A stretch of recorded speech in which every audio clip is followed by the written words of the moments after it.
monde le dit, les impacts du changement climatique sont de plus en plus lourds en termes économiques. On ne sait même pas chiffrer un monde qui se réchaufferait à plus de 3 degrés, ce que ça ferait sur les économies des pays à l'international, mais aussi en termes de guerre, en termes de mort, en termes de famine. On ne sait pas dire ça.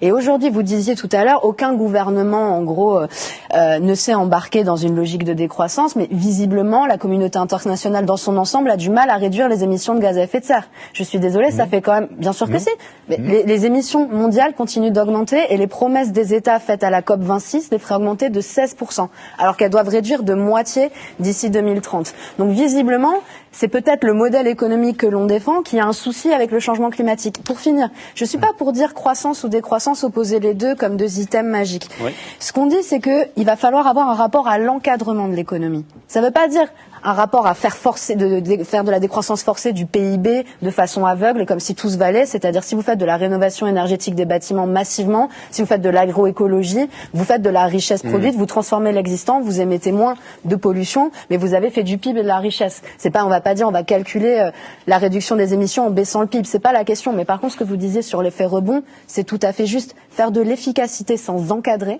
sans mettre des plafonds, sans mettre des limites à ne pas dépasser, on n'y arrive pas. Et c'est ce qu'on essaye de faire depuis des années et ça ne fonctionne pas. Dans l'automobile, les moteurs consomment moins, mais pourtant les gens habitent de plus en plus loin de leur travail, roulent de plus en plus. L'automobile, on parle sobriété.